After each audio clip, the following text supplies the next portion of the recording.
உங்கள் லைஃப் வந்து ஸ்ட்ரெஸ்ஸில் இருக்கும்போது உங்களுக்கு ஒருத்தர் ஆறுதல் சொல்கிறாருங்க, அதுதான் உங்களுடைய அந்த உங்களை வந்து ரொம்ப ஸ்டேபிளாக வைக்கும். இல்லைன்னா நீங்கள் கொலாப்ஸ் ஆகிருந்தாலும் ஆயிடுவீங்க. அப்போ நான் கைது பதட்டம் இது மாதிரி நேரங்களில் தொடர்ச்சியாக என்கிட்ட பேசி நான் இருக்கிறேன், கவலைப்படாது, எல்லோரும் இதை ஏதாவது ஒரு நேரத்தில் அண்டர்கோ பண்ண. நான் டெல்லியில் போயிட்டு ஐ திங்க் நம்ம ப்ரெஸ் கவுன்சில் ஆஃப் இந்தியாவில் நான் பேசினேன், தம்பி நீ என்ன தம்பி டெல்லி வரையும் போயிட்டேன், அண்ணனே வந்து டெல்லி எந்த விதத்துலேயும் மீடியா பாயிண்ட் ஆஃப் வியூவில் நான் சொல்கிறேன், எந்த விதத்துலேயும் மோடி வேறு ஸ்டாலின் வேறு நம்ம பார்க்கவே முடியாது. when it comes to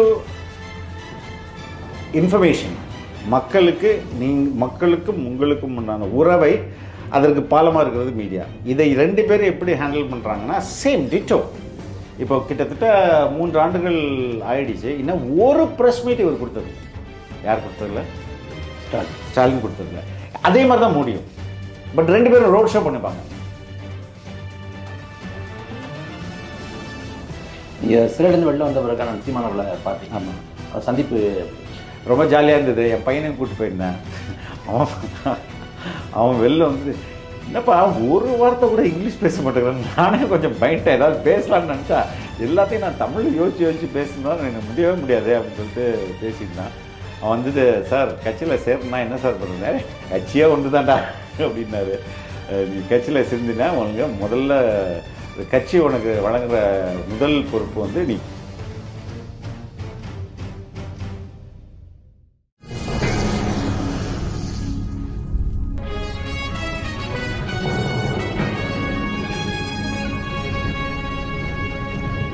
வணக்கம். இன்னைக்கு நேர்காணலில் நம்முடைய இருந்திருப்பவர் மூத்த பத்திரிகையாளர் அண்ணன் பிலிப் ஜெரால்ட் அவர்கள். வணக்கம். வணக்கம் கார்த்தி. ஒரு நீண்ட இடைவெளிக்கு பிறகு பேசுகிறோம். ஆமாம், உங்கள் கைது நடவடிக்கையும் போது நீங்கள் அப்போ ஒரு குரல் எழுப்பியிருந்தீங்க, இது பத்திரிகையாளர்களுக்கு விடப்படக்கூடிய ஒரு அச்சுறுத்தல் அப்படின்னு சொன்னீங்க. ஆமாம். பொதுவாக வந்து இந்த கருத்துரிமைக்கு அச்சுறுத்தல், இதுபோல் கைது முடக்கங்கிறது வடநாட்டில் நடக்கும். தமிழ்நாட்டில் வந்து அந்தளவுக்கு ஃபாஸ்ட்டாக இருக்குது அப்படின்னு நினைக்கிறீங்களா?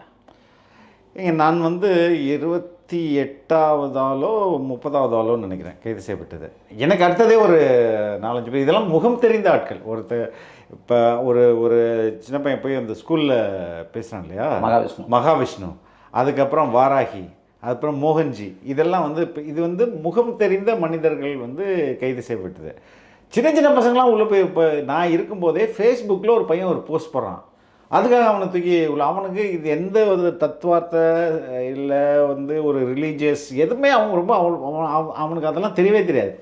ஏதோ ஒரு ஹிந்தியில் ஒரு இமேஜ் வருது, அதை வந்து இது போட்டால் வந்து பெண்களுடைய நம்பர் தரண்டா அப்படின்னு அவனை சொல்கிறாங்க, அதுக்காக அவன் போட்டு விட்றான். அதில் ஹிந்தியில் வார்த்தைகள் இருக்குது. ஏதோ இதுக்கு இது மாதிரி நிறைய பேர் இன்ஸ்டாகிராமில் போஸ்ட் பண்ணுறதுனால ஒருத்தன் நான் இருக்கும்போதே இவங்க 2 பேர் அங்கே வந்து பார்க்க முடிஞ்சது. நிறைய இது தொடர்ச்சியாக இதே மாதிரி இந்த அரசு நடந்துகிட்டு இருக்கு.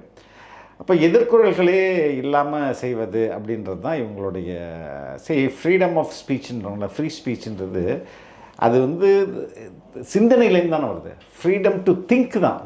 நம்ம சிந்திப்பதனுடைய அடுத்த விளைவு தானே பேச்சுன்றது. அப்போது இந்த அரசு சிந்திக்கிறதே வந்து இப்போ நம்ம எப்படி சிந்திப்போம், அப்போ சிந்திக்கவே கூடாது அப்படின்றது அதுதானே இதில் அடியாளத்தில் நம்ம பார்க்க வேண்டியது. அப்போ இது என்ன ஒரு ஃப்ரீ கண்ட்ரி, இது என்ன வந்து ஒரு சமூக நீதி, இது என்ன ஒரு டெமோக்ரஸியில் எதிர்கருத்துகளுக்கு வந்து மதிப்பு கொடுக்கறது தானே முக்கியமான ஒரு ஒரு ஒரு ஒரு பார்ட் ஆஃப் டெமோக்ரஸி. 7 ஆண்டுக்கு குறைவான குற்றங்களுக்கு வந்து கைது பண்ண வேண்டாம் அப்படின்னு உச்சநீதிமன்றம் வந்து அறிவித்தல் கொடுத்துருக்கு. இப்போ சவுக்கு சங்கர் பேசியது வந்து ஒரு வேளை தவறுங்கிற பட்சத்தில் அவதூறு வழக்கு போட்டுக்கலாம், இல்லை கைதுனா கூட கைது பண்ணிக்கலாம். ஆனால் அந்த கருத்தை நீங்கள் பேசுனது அவர். அப்போ உங்களை இந்த வழக்கில் இணைப்பதும் கைது பண்ணுறதும், இந்த வழக்கு மட்டும் பேசலைன்னா மற்ற விஷயங்கள் பேசலாம். ஏன்னா கேக் ஆர்டர் இருக்குது. இதில் வந்து நீங்கள் கைது செய்யப்பட்டவே இருக்கட்டும், இல்லை சவுக்கு சங்கர் 2 முறை குண்டா சட்டம் போடப்பட்டது, அதுக்கு பிறகு வந்து அவர் சிறைக்குள்ளே துன்புறுத்தப்பட்டது, இது எல்லாமே வந்து மனித உரிமை மீறல் சார்ந்தது தான். மனித உரிமை மீறல்னு கூட சொல்ல முடியாது. It's direct human right violation தானே இது. இப்போது ஒரு சிறைவாசி அங்கே உள்ளே போகிறாருன்னா he is in care of judiciary. நீதிமன்றத்தின் பாதுகாவலராக தான் பாதுகாப்பிற்காக தான் அங்கே இருக்கிறாரு. அவர் நீதிபதியின் குழந்தை, இந்த நீதிமன்றத்தின் கெஸ்ட், அப்படி தான் அவங்க சொல்கிறாங்க. இப்போ சிறைத்துறையே இங்கே ரிமாண்ட் பிரிசனராக போகிறவங்களாம் வந்து கெஸ்ட்டுன்னு தான் சொல்கிறாங்க. அவர் அங்கே வச்சு அடிக்கிறது இருக்குல்ல, அது எவ்வளோ பெரிய மனித உரிமை அத்துமீறல். இதை வந்து இது அங்கே தொடர்ச்சியாக நடக்குது. அது வந்து சிறையிலே வந்து இதுக்குன்னே ஒரு டீம் இருக்காங்க. இந்த டீம் புள்ளசரி எல்லா சிறையிலையுமே இருப்பாங்கன்னு நினைக்கிறேன். நான் இருந்த சிறையில் இருந்தாங்க, கோயம்புத்தூர் சிறையில் நானும் பார்த்தேன். நான் ஒரு நாள் அங்கே இருந்தேன், அதனால் அங்கே நானும் பார்த்தேன். அவங்களுக்கு இந்த அடிக்கிறது மிரட்டுறது இதுக்கே அது ஒரு டீம் மாதிரி ஒரு குண்டாஸ் மாதிரி அங்கேயே சுற்றிட்டு இருக்காங்க. அது இதெல்லாம் ஏற்றுக்கவே முடியாத ஒரு மனித உரிமை அத்துமீறலுக்கு. அதாவது ஒரு அரசை விமர்சித்ததற்காக கைது செய்யப்பட்டவர் அவருக்கே இந்த அடி விழுதுன்னா, இப்போ ஒரு குற்றவாளியாக போகிறவனுக்கு என்ன அடி அடிப்பாங்க, அவன் சின்ன தவறு பண்ணால் எப்படி அவனை ட்ரீட் பண்ணுவாங்க அப்படின்றது அது ரொம்ப பயங்கரமாக இருக்கு இல்லையா? அது இல்லை, இதில் ரொம்ப கவனிக்க வேண்டிய விஷயம் என்னென்னா, இப்போ நீங்கள் கைது செய்யப்பட்டப்ப, சவுக் சங்கர் கைது செய்யப்பட்டப்ப இங்கே ஜனதா சக்திகள், பத்திரிகையாளர்கள், சக பத்திரிகையாளர்லாம் ரொம்ப அமைதியாக இருந்தாங்க. உங்களோட கைது மட்டும் நிற்காமல் அடுத்தது சோதனை, அப்புறம் ரெட்பிக்ஸோட ஊடகத்தில் இருக்கக்கூடிய பொருட்களை எடுத்துகிட்டு போடுறது அப்படின்னு ஒரு எல்லை மீறிய இதாக இருந்துச்சு. ஆனால் அந்த ஜனதா சக்திகள் வந்து ரொம்ப அமைதி காத்தது. அதனால தான் நான் இது வந்து எல்லா பத்திரிகையாளர்ன்ற பத்திரிகையாளருக்கு பெரும்பாலும் சொல்ல முடியாது. இப்போது ஆனால் நக்கீரன் கோபாலுக்கு வந்து 400க்கும் மேற்பட்ட வழக்குகள் அவருக்கு இருக்குது. எல்லா பத்திரிகையாளரும் ஏதோ ஒரு காலத்தில் ஏதோ ஒரு சட்ட சிக்கலை தாண்டி வர மாதிரி தான் இருக்கும். சில பேர் கைது செய்யப்படுறாங்க, சில பேர் வந்து டெஃபமேஷன் வரும், அது மாதிரி வந்துட்டுருக்கோம். அப்போ இது யாருக்கு வேணாலும் நாளைக்கு நடக்கலாம் இல்லையா? பேட்டி எடுத்ததற்காகவே நீங்கள் கைது செய்யப்படுவீர்களானால் இது நாளைக்கு எந்த பத்திரிக்கை வேணாலும் இது பண்ண நடக்கலாம். நீ ஏன் இந்த கேள்வியை கேட்கலான்னு கூட உங்களை வந்து இது பண்ணலாம். ஏன் எடிட் பண்ணாமல் போட்டிங்க, ஏன் எடிட் பண்ணியிருக்கலாமே, these are all the argument அது வந்து எல்லாமே ஜஸ்டிஃபை பண்ணுறது. இவரை நம்ம வந்து ஏன் எடிட் பண்ணி போட்டுருக்க வேண்டியதானே, ஏன் அப்படியே போட்டிங்க அப்படின்றதெல்லாம் இவருக்கு தெரியாதா அப்படின்னு. நான் வந்து ஒரு பத்திரிக்கையாளன், நான் வந்து ஒரு டெரரிஸ்ட்டை இன்டர்வியூ பண்ணுறேன். அவனை எதுக்கு நான் நல்லவனாக காட்டணும்? அவர் பேசின மோசமான விஷயங்கள்லாம் கட் பண்ணிவிட்டு அவர் ரொம்ப நல்லவனை நான் எதுக்கு காட்டணும்? எப்படி காட்ட முடியும்? அப்போ காட்டுவது தான் வந்து அதுதான் is it a media ethics? அது தப்பு இல்லை. அது நாளைக்கு நான் வந்து ஒரு இன்னசென்ட்டை கூட நான் இன்டர்வியூ பண்ணுறேன், அவன் மேலே தப்பான வழக்குகள் இருந்துக்கலாம், அதையும் நான் எதுக்கு எடிட் பண்ணும்? எடிட் அப்படின்றது என்னை பொறுத்தவரையும் அது அந்த உண்மை கரெக்டாக மக்களுக்கு போய் சேரணுன்றது தான். எடிட் பண்ணுறதுனால என்ன பயன்? அப்போ இப்படியே ஏன் எல்லாத்தையும் எடிட் பண்ணி போட்டானா அது எங்கே போய் முடியும்? அதுக்கடுத்தது ஏன் எங்களுக்கு சாதகமாக எடிட் பண்ணி போடலன்னு போய் முடியும், இல்லைன்னா ஏன் எங்கள்கிட்ட ஒரு வார்த்தை கேட்டுன்னு எடிட் பண்ணல அப்படின்னு போய் முடியும். ஸோ இந்த அப்ரோச்சே வந்து என் மேலே வைக்கிற குற்றச்சாட்டு தானே. ஏன் இவர் எடிட் பண்ணி போட்டால் முடியும்னா எதுக்கு எடிட் பண்ணணும்னு கேட்குறேன். That's my stand on that. இல்லை, சக பத்திரிகையாளர்கள் வந்து பெருசாக யாருமே இதை அதுதான் சொல்கிறேன். அது வந்து ஐடியாலஜிக்கல் லீனியன்சியாக இருக்கலாம், இல்லைன்னா பிஸ்னஸ் போட்டியில் இருக்கலாம், இல்லைன்னா அவங்களுடைய சார்பு நிலை வந்து திமுக சார்பு நிலையாக இருக்கலாம். யாருமே கண்டிக்கலாம்னு சொல்ல முடியாது. ஒரு சில பத்திரிகையாளர்கள் உண்மையில் கண்டிச்சாங்க, ஒரு சில பத்திரிகையாளர்கள் வந்து முயற்சியும் எடுத்தாங்க, அதே மாதிரி அரசியல் தலைவர்களும் கண்டிச்சாங்க. ஸோ இது பல்வேறு விஷயங்கள். இதே வந்து இப்போ கார்ட்டூனிஸ்ட் பாலா வந்து அரெஸ்ட் பண்ணப்பட்டார் ஏடிஎம்கே பீரியடில். எப்படி இந்த பத்திரிகை சமூகம் அப்படியே பொங்கி எழுந்துச்சு. ஸோ இட் இஸ் வெரி அதை நம்ம என்னை பொறுத்தவரை நான் அது பெருசாக எதிர்பார்க்கவும் கூடாதுன்னு தான் நான் நினைக்கிறேன். இல்லை, இடதுசாரிகள் இல்லை வந்து மனித உரிமை பேசக்கூடிய கட்சிகள் அவங்க கூட இதில் மௌனம் காத்துதான் தோணும். ஆமாம், அதுதான் சொல்கிறேன். ஒன்று நான் வந்து சவுக்கு மேலே இருந்த கோபம் அது என் மேலே கூட ரிஃப்ளெக்ட் ஆகிருக்கலாம். அப்படி கூட அதை நம்ம புரிஞ்சுக்கணும்னு நினைக்கிறேன் நான். இல்லை, இப்போ சவுக்களோட நீங்கள் இணைஞ்சு உட்காந்து பேசுகிறதா உங்களுக்கு பிரச்சனையா? அதான் பிரச்சனை.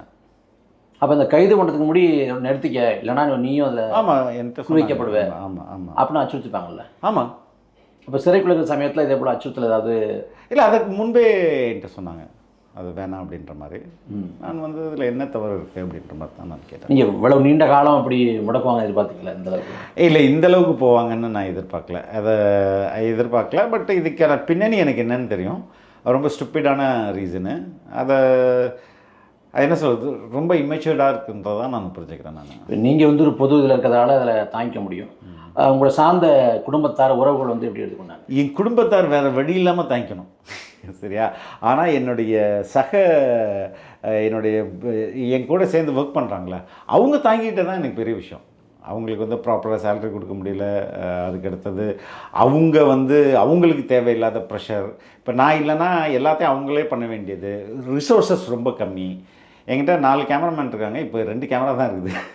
So they all accepted this and they all stood with us. அதே மாதிரி இதற்கு முன்பு என்னிடம் ஒர்க் பண்ணிவிட்டு இப்போ போய் வெளில இருப்பாங்களா, அவங்கெல்லாம் கூட வந்துட்டு அவங்க ஆஃபீஸில் லீவை போட்டு நம்ம ஆஃபீஸில் வந்து ஒர்க் பண்ணாங்க. வாரக்கணக்கில் கூட ஒர்க் பண்ணி கொடுத்துருவாங்க. சிறைக்கு முன்பு சிறைக்கு பின்பு உங்களோட மனதில் என்னவா இருக்குது? இல்லை, சிறை வந்து நான் நிறைய பிளானிங்க்கு எனக்கு அவசியமாயிடுச்சு. அது நான் ஃபார் எக்ஸாம்பிள் நான் வந்துட்டு நம்ம வயல் இருக்குது, வயலை சுற்றி தேக்கு மரம் வைக்கணும் அப்படின்றது ரொம்ப நாள் என்னுடைய பிளானு. அது நான் மறந்து போயிட்டேன். அதுக்கு அடுத்தது இப்போ இந்த விஷயம்லாம் நான் பண்ணணும் அப்படின்னு நினச்சேன். அதெல்லாம் இதெல்லாம் நம்ம பண்ணணும்னு நினச்சிட்டு மறந்துட்டோம்ல. சரி, இதெல்லாம் நோட் பண்ணணும். அப்போ யூடியூப் இதிலே இருக்கிறதா, அடுத்தது நம்ம பிளான் பண்ணி வச்சுருந்தோமே, அதை அந்த சாப்டரே தொடலே நம்ம அடுத்த கட்டத்துக்கு நம்ம போகணுன்றதை ஒரு 2 வருஷத்துக்கு முன்னாடியே நான் பிளான் பண்ணி அதுக்கான சில ஒர்க்கெலாம் ஆரம்பித்து விட்டு அப்படியே விட்டேன். ஏன்டா அதெல்லாம் விட்டுட்டோம்ல நம்ம, ஓகே இன்னும் அதெல்லாம் ஸ்டார்ட் பண்ணணுன்ற மாதிரி ஒரு பெரிய ஒரு கேட்டலிஸ்ட் எஃபெக்டில் ஒரு ஆசிட் இன்னொரு இதில் கலனா ஒரு கிரியா ஊக்கி மாதிரி செயல்படும்ல, அது மாதிரி எனக்கு செயல்படுறதுக்கு அது ஒரு பெரிய வாய்ப்பாக இருந்தது. I was able to think and plan so many things. வெளியில் ஊடகத்தில் வந்து பரபரப்பாக இயங்கிட்டு உள்ளுக்குள்ளே சிறைக்கில் போட்டு முடக்கி வைக்கிறப்ப நமக்கு எந்த வேலையும் இருக்காது. அப்போ என்ன எப்படி இருக்க முடியும்? படிப்பு அது மட்டும்தான் நம்மளுடைய ஒரே என்டர்டெயின்மெண்ட்டாக இருக்கும். படிக்கலைன்னா அங்கே வந்து நீங்கள் வந்து டைமை ஸ்பெண்ட் பண்ணவே முடியாது. ஸோ படிச்சுட்டு தான் ஏதாவது மட்டும்தான் உங்களோட டைமை ஸ்பெண்ட் பண்ணோம். சவுக்கு சங்கருக்கு வந்து சிறைக்குள்ளே வந்து அச்சுறுத்தலும் தாக்குதலும் நிறுத்தப்பட்டுச்சு. உங்களுக்கு சிறைக்குள்ளே வந்து ஒரு அசாதாரணமான சூழல்? இல்லை, அப்படிலாம் இல்லை. என்னை பொறுத்தவரை எனக்கு எந்த பிரச்சனையும் அங்கே இருந்ததில்லை. என்னை வந்து நல்லா கவனிச்சிட்டாங்க. என்னுடைய சக கைதிகள்லாம் எனக்கு ரொம்ப ஹெல்ப்ஃபுல்லாகவும் ஆறுதல் சொல்கிறதுலேயும் ரொம்ப இன்ட்ரெஸ்டிங்காக தான் இருந்துச்சு. வெளி உலக தொடர்பெல்லாம் நீங்கள் பத்திரிகையை தாண்டி தெரிய வாய்ப்பு இல்லை? டெய்லி நான் வந்து வழக்கறிஞர்களை மீட் பண்ணுவேன். ஒரு குறைந்தபட்சம் வந்து ஒரு 5 வழக்கறிஞர்களாலும் வருவாங்க. அதில் 3 பேருக்கு என்னோட வழக்கறிஞர் ஒருத்தர் 2 பேர் தான் வருவாங்க. மற்றதெல்லாம் வேறு வழக்கறிஞர்கள் வந்து கட்சி சார்ந்த வழக்கறிஞர்களாக இருப்பாங்க, இல்லை நாங்கள் லோக்கல் ஆக்டிவிஸ்ட்டாக இருப்பாங்க, இல்லை டெய்லி வர்றவங்க வந்து சரி பார்த்துருந்தோம் இவரையும் பார்த்துப்போம் அப்படின்ற மாதிரி வருவாங்க. நிறைய ஒரு 5 to 6 வழக்கறிஞர்கள் வருவாங்க. ஒரு 10 நிமிஷம் போட்டவங்க கூட ஒரு 1 hour போயிடும். அதுதான் என்னுடைய இது வந்தது. செந்தில் பாலாஜி வந்து ஒரு 4 நாட்களுக்கு மேலே சிறைக்கு பிடிக்கப்பட்டு வெளியே வந்திருக்காரு. இதில் வந்து ஒரு விசாரணை சிறைவாசிக்கு வந்து இவ்வளவு காலங்கிறது அதிகப்படியானது, இது வந்து மனித உரிமை மீறல் அப்படின்னு பேசுகிறாங்க. அது உண்மையிலே மனித உரிமை மீறல் தான். அதில் எந்த அது யாராக இருந்தாலும் is a prisoner, remand prisoner. அந்த ரிமாண்ட் பிரிசனருக்கு இவ்வளோ நாள் பெயில் இல்லாமல் இருக்கிறது தப்பு. ஏன்னா ஓகே, இப்படி ஒரு சினாரியோ யோசிப்போம். அவர் வந்து குற்றமற்றவர் அப்படின்னு நாளைக்கு விடுதலை ஆனார்னா இந்த 1 இயருக்கு மேலே அவர் உட்காந்துருந்தார்ல, அதுக்கு யாருக்கு என்ன நஷ்டீடு?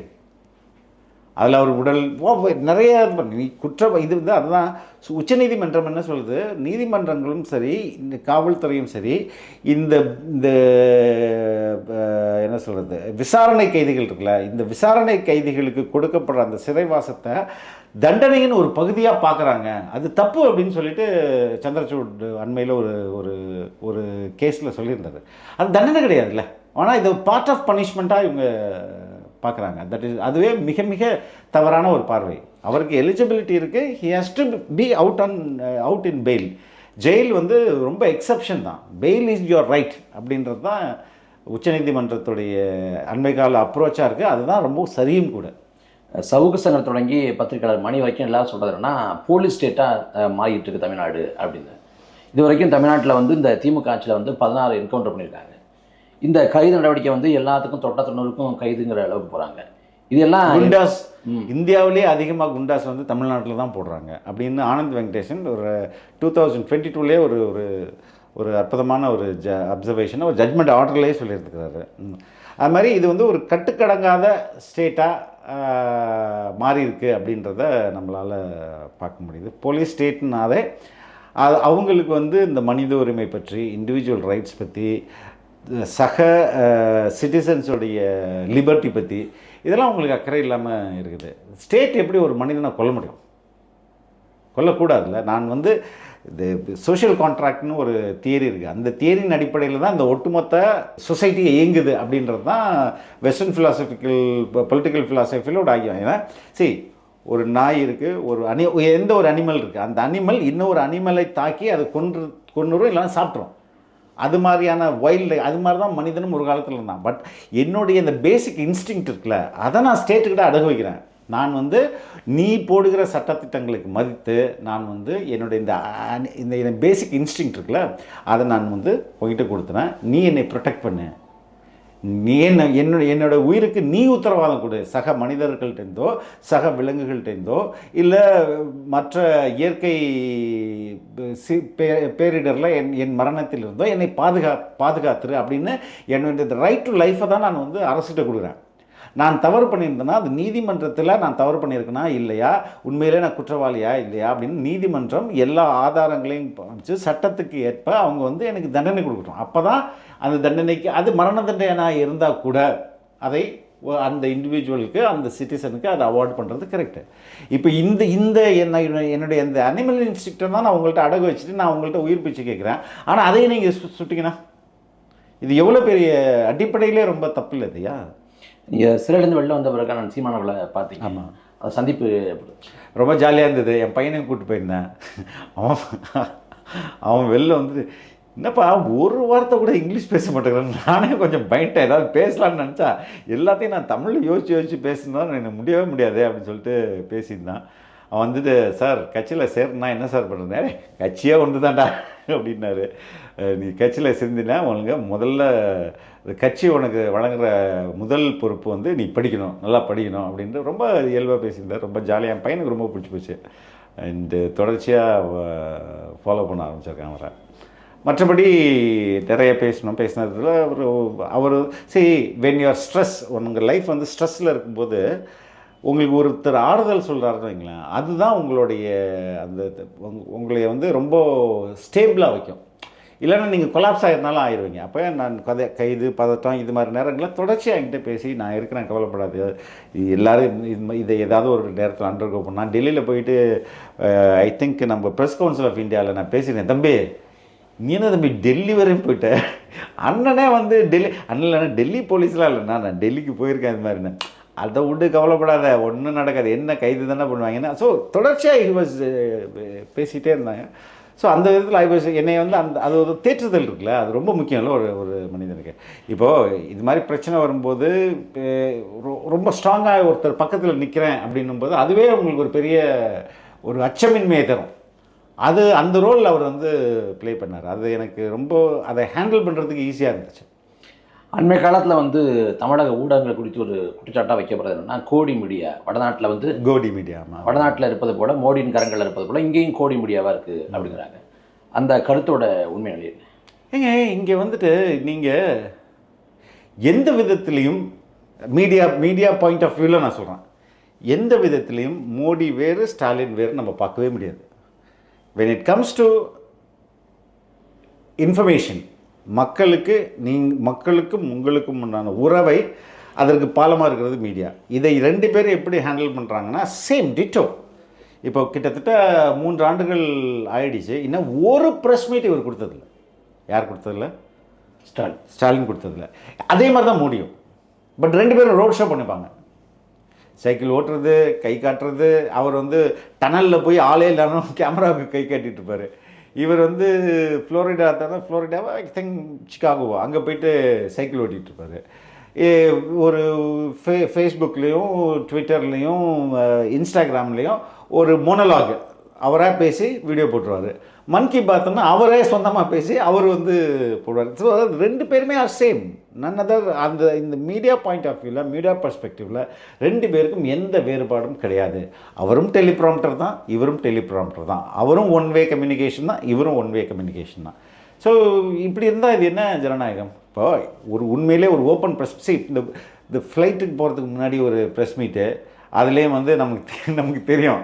இது ஏன் அது தவறு சொல்ல முடியாது. தவறு நான் இந்த கேள்வியெல்லாம் கேளுங்க அப்படின்னு சொல்கிறது தவறு கிடையாது. ஏன்னா அவங்களுக்கு இந்த மெசேஜ் சொல்கிறது போகும். ஆனால் எல்லா ரிப்போர்ட்டர்கிட்டையும் அது மாதிரி சொல்ல மாட்டாங்க. ஏன்னா எல்லா ரிப்போர்ட்டரையும் சரி நம்மள்ட்ட இந்த கேள்வி கேட்டிருக்காரு இதை மட்டும் கேட்டுட்டு அவரை குளிர்படுத்திட்டு போகணும் எல்லாரும் இருக்க மாட்டாங்க. இதையும் கேட்டுட்டு அடுத்ததையும் கேட்பான். நீ என்ன கேட்க விரும்புகிற அதையும் நான் கேட்டுறேன், அதுக்கு அடுத்தது நான் கேட்கணும்னு ஒன்று வச்சுருக்கோம்ல அதையும் நான் கேட்பேன் அப்படின்றது அது தவறு கிடையாது. But this is all not organised press meet. ஒரு வெல் ஆர்கனைஸ்டாக பத்திரிகையாளர் இன்றைக்கி நான் நிறைய முறை இன்றைக்கி வந்து செய்தியாளர் சந்திப்பு இருக்கும். இன்றைக்கி செய்தியாளர் சந்திப்புன்னு முதல்வர்கள் குறிப்பாக கலைஞரோடைய பீரியடில் நிறைய செய்தியாளர்கள் சந்திப்பு நடந்துகிட்டே இருக்கும். ஜெயலலிதாட்ட அது இருக்காது, இப்போ ஸ்டாலின்ட்டே அது இல்லை. நம்ம கேள்வி கேட்கும்போது தான் உண்மை நிலையை அவர்கள் சொல்ல வேண்டியிருக்கும்.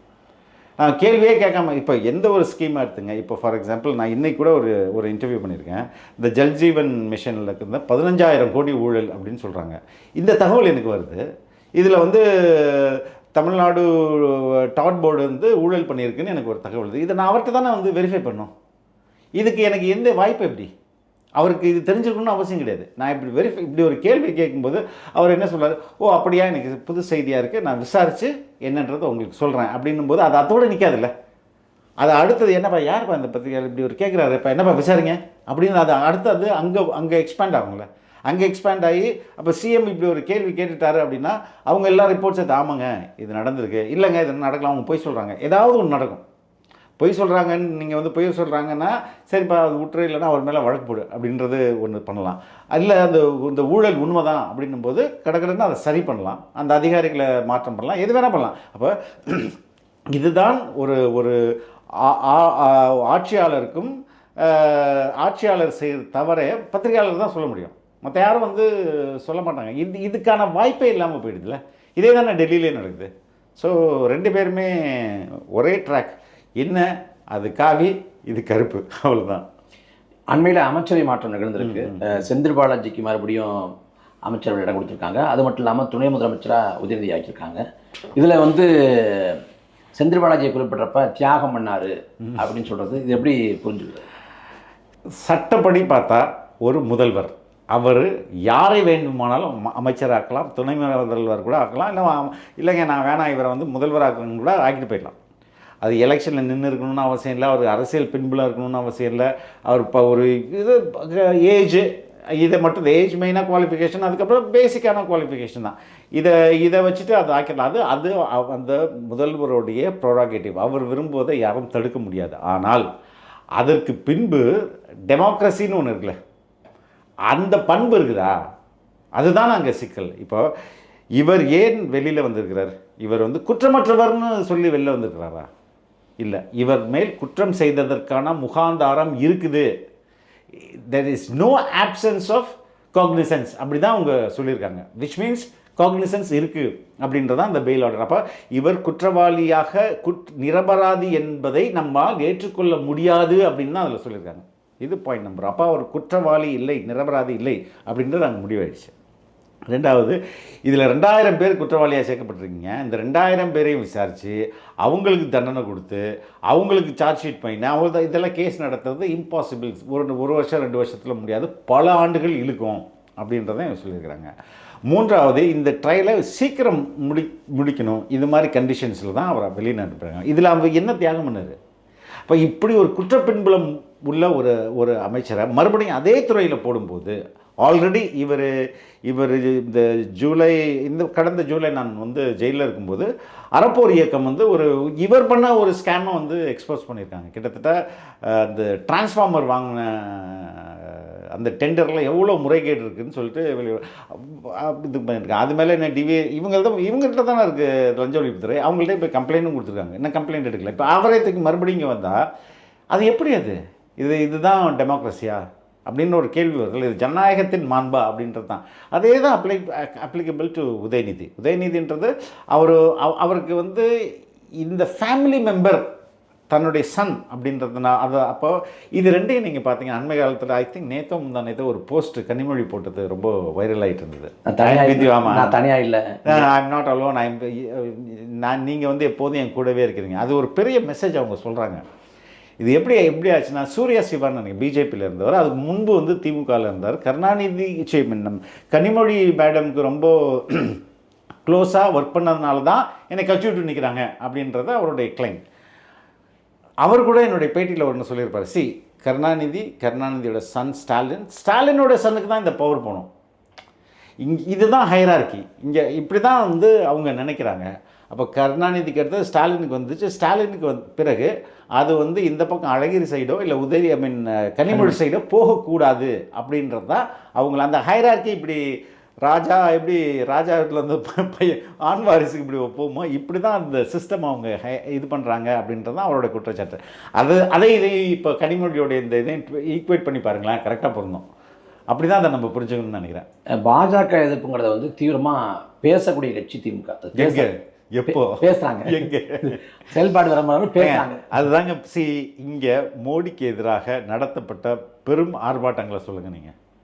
இதாவது ஒன்று ஞாபகம் வருதான்னு பார்ப்போம். அப்போ கருப்பு பலூன், கோ பேக் மோடின்றது ட்ரெண்ட் ஆகுது நேஷனல் வேர்ல்டு வைடில். இந்த கருப்பு பலூன் வந்து போராட்டம் நடக்குது. அங்கேருந்து ஏர்போர்ட்டில் இறங்கினவர் இங்கேருந்து நேராக போய் ஐஐடிக்கு போக வேண்டியது, ராஜ்பவனில் போயிட்டு ஹெலிகாப்டரில் இறங்கினார். அந்தளவுக்கு இன்டென்சிவான ஒரு போராட்டம். அதை யார் ஆர்கனைஸ் பண்ணது? அன்றைக்கி எல்லா கட்சியும் திமுக பின்படுத்தாங்க. அதை ஆர்கனைஸ் பண்ணி நடத்துனது தமிழக வாழ்வுரிமை கட்சி அண்ணன் வேல்முருகன். நான் ஆர்ப்பாட்டம் நடத்துகிறேன், நீங்கள் வந்து அங்கங்கே நீங்கள் பலூன் விடுங்க அப்படின்னு தான் அவர் சொன்னார். இதுதான். இது போன்ற எல்லா பெரிய போராட்டங்களையும் மக்கள் மனதில் ஒரு மோடிக்கு எதிரான அலையை உருவாக்குனது வந்து திமுகவே அல்ல. அவங்க வந்துட்டு இந்த சிறு இயக்கங்கள் அவங்க சைடில் இருக்குது இல்லையா, அதை தான் சிறு இயக்கம் சொல்ல முடியாது. விடுதலை சிறுத்தைகள், இடதுசாரிகள், அதுக்கப்புறம் பெரியார் அமைப்புகள், அம்பேத்கர் அமைப்புகள், இன்க்ளூடிங் நாம் தமிழர் சீமான், இவங்கெல்லாம் சேர்ந்து ஒரு மிகப்பெரிய மோடிக்கு எதிரான மனநிலையை உருவாக்குறாங்க. அதை ஓட்டாக இவங்க அறுத்துட்டு போயிடுறாங்க. அதனால் இப்போ இது நமக்கு தெரியுது. வடநாட்டில் இருக்கவனுக்கு என்ன நினைக்கணும், ஐயோ இவங்க பயங்கர ஆன்டி மோடின்ட்டு. அது ஆன்டி மோடி எப்போதுமே இருந்தது இல்லை. அங்கே என்ன கேள்வினா, இப்படி வந்து பாஜக எதிர்ப்பை தான் தங்களை சொல்லிக்கிறாங்க. அதே சமயத்தில் வந்து இந்தியாவோட பல மாநிலங்களில் வந்து பாஜக வந்து பழி வாங்குது.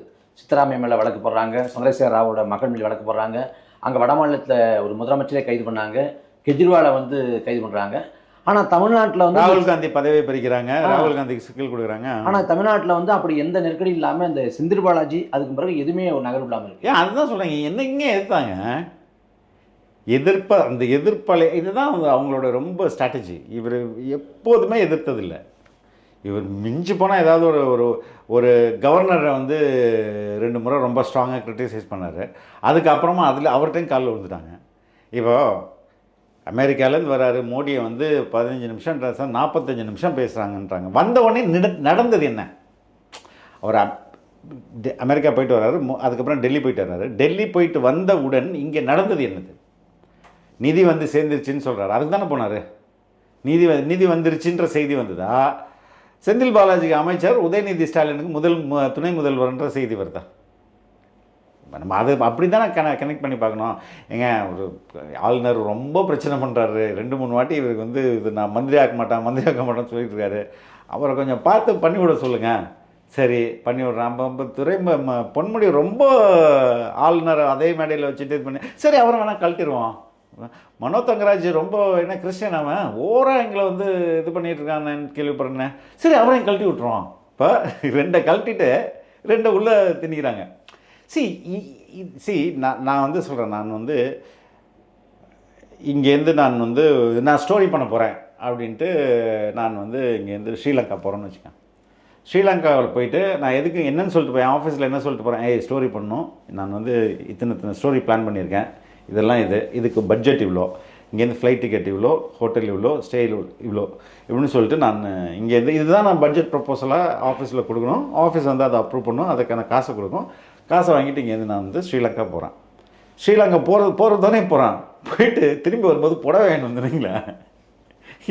நீ ஸ்டோரி பண்ண போனேன், புடவை வாங்கிட்டு வந்து போவேன்னு கேட்பாங்களா இல்லையா? இப்போ அதே மாதிரி தான் இங்கே இது நடக்குது. ஸ்டோரிஸ்க்கு பதிலாக வந்து வேறு எதாவது தான் நான் எடுத்துகிட்டு வரேன். நான் இங்கே வந்தோடனே வந்து அப்படியே வந்துட்டு நிறைய ஃப்ரெண்ட்ஸுக்கெல்லாம் புடவை விற்கிறேன்னு வைங்களேன். அப்போ நான் வந்து உண்மையிலே ஸ்டோரி பண்ண போகிறது தானே அர்த்தம். அதே மாதிரி தானே இதே நீங்கள் பார்க்கணும். இங்கேருந்து ஒரு டெல்லி போயிட்டு வந்தவொடனே இதெல்லாம் கடகடன்னு நடக்குது. அப்போ இந்த பர்பஸ் என்னவான்றது நம்ம இன்ஃபர் பண்ண முடியுது தானே. நிறைவான கேள்வி. இந்த மோடி வந்து அடிக்கடி வெளிநாடு போய் முதலீடு இருக்கிறேன் அப்படிம்பாரு. அதே போல் முதலமைச்சர் ஸ்டாலின் வெளிநாடு போய் முதலீடு இருக்க போகிறோம், இதெல்லாம் வேலைவாய்ப்பு கிடைக்கும், பல்லாயிரக்கணக்கான பேருக்கு அப்படின்னாங்க. ஆனால் அவர் வந்த பிறகு அது குறித்தான எந்த பேசுவோம். ஆக்சுவலாக இதை கொஞ்சம் ஒர்க் பண்ணணும்னு வைங்களேன். இவங்களோட ஸ்ட்ராட்டஜி படி தமிழ்நாட்டில் எல்லாருக்கும் வேலை கிடைச்சிக்கணும். வேலையில் திண்டாட்டம்னு ஒன்று இருக்கவே கூடாது. ஏன்னா இந்த மரக்கன்றுகள் நடுகிற காமெடி மாதிரி தான். 1,00,000 மரக்கன்றுகளை நடுவோம் அப்படின்னு சொல்லுவாங்க. 1,00,000 நடுறாங்கன்னா 50 லட்சம் மரக்கன்றுகள் இந்த ஆண்டுக்கு நமக்கு டார்கெட்னுவாங்க. கேட்டால் நட்டுட்டோன்னு சொல்லுவாங்க. இவ்வளோ லட்சம் நட்டால் தமிழ்நாடு ஃபுல்லாக காடாக தானே இருக்கணும். அதுமாதிரி 30,000 பேருக்கு வேலை, 40,000 பேருக்கு வேலை, 5 லட்சம் பேருக்கு வேலைன்னா இவனுக்கெல்லாம் வேலை கிடச்சிதுன்னா இங்கே அன்எம்ப்ளாய்மெண்ட் இருக்குமா? இருக்காது தானே. அப்போ ரியாலிட்டியாக அது இல்லை. நமக்கு தெரிஞ்சு படிச்சுட்டு வேலை இல்லாமல் பசங்க இருக்க தானே செய்கிறாங்க. ரெண்டாவது இது இட்ஸ் எ லெபோரியஸ் ஜாப். அப்போ போன வாட்டி இவர் போகும்போதே ஸ்பெயினுக்கு போகும்போதே நம்ம சொன்னோம், இல்லைனா இங்கே ஆல்ரெடி இருக்கிற கம்பெனியில் போயிட்டு பார்த்துட்டு வரதை விட்டுட்டு இங்கேருந்து எதுக்கு ஸ்பெயின் பண்ணணும் ஆதாரத்தோட நான்லாம் பேசினேன். இன்னும் கொஞ்சம் எக்ஸ்டென்சிவாக ஒர்க் பண்ணோம்னா அது தெரிஞ்சிடும். இவன் ரெண்டாவது இதில் வெள்ளை இருக்க விட வேண்டியது தானே. அவர் கேட்டால் என்ன சொல்வார், எடப்பாடி கொண்டு வந்ததை விட அதுலேயே ரொம்ப சரி எடப்பாடி ஓகே, நீங்கள் என்ன பண்ணீங்க? நான் வெள்ளையறிக்கை விடுவேன் தாராளமாக. இத்தனை கம்பெனி ஃபோர்டு வந்து கூட்டிகிட்டு வந்துட்டாங்கன்னு சொல்கிறாங்க. நீங்கள் வந்து இன்றைக்கி போய் செக் பண்ணுங்கள். லாஸ்ட்டு 2023 டிசம்பர்லேயே we may reopen Ford in India அப்படின்னு அவங்க சொல்லிட்டாங்க. எல்லா மேஜர் என்டிடிவி உட்பட பிஸ்னஸ் ஸ்டாண்டர்ட் எல்லாத்துலேயுமே அவங்க வந்து ஃபோர்ட் கம்பெனியை திறக்க போகிறோன்னு சொன்னது வந்து செய்தியாகவே வந்துருச்சு. அவங்கள்ட்ட கூப்பிட்டு போய் மறுபடியும் நான் தான் திறக்க போகிறேன்னு நீங்கள் எதுக்குண்ணே, இல்லை நாங்கள் அதை திறந்த மாதிரி ஆக்கிக்கிறோம் அப்படின்னு. ஓகே ஃபைன், இன்னும் கொஞ்சம் எக்ஸ்ட்ரா வேறு ஏதாவது நம்ம சப்சிடி அவங்கள்ட்டேருந்து வாங்கலாம். சரி நாங்களே திறக்கணும் தான் இருந்தோம், இப்போ நீங்கள் சொல்லி திறக்கிறோம், எங்களுக்கு பவரில் வந்து கம்மி பண்ணுங்கள், எங்களுக்கு ஏதாவது மானியம் கொடுங்கன்னா சரி அப்படின்னு அப்படி ஒத்துட்டு போகிறது தானே. ஸ்டூபிடிட்டிங்க இதெல்லாம். இங்கே இருக்கிற நீங்கள் போய் அங்கேருந்து முதலீட்டு இழுத்துட்டு வர்றதுனால தான் இங்கே வந்து எல்லா ஃபாரின் கம்பெனிஸ்லாம் வந்துடுறானுங்களா? உண்மை அதுதான் காரணமா? இல்லை மற்ற ஸ்டேட்டில் இல்லாதது இங்கே என்ன எல்லாருமே வந்து அப்படி தமிழ்நாட்டுடைய ஜியோ பாலிட்டிக்ஸ் அது நம்மளுடைய ஜியோகிராஃபிக்கல் செட்டப் அது மாதிரி இருக்குது. காஞ்சிபுரத்துலேருந்து 2 மணி நேரத்தில் உங்களுக்கு வந்து கப்பல் துறைமுகம் இருக்குது.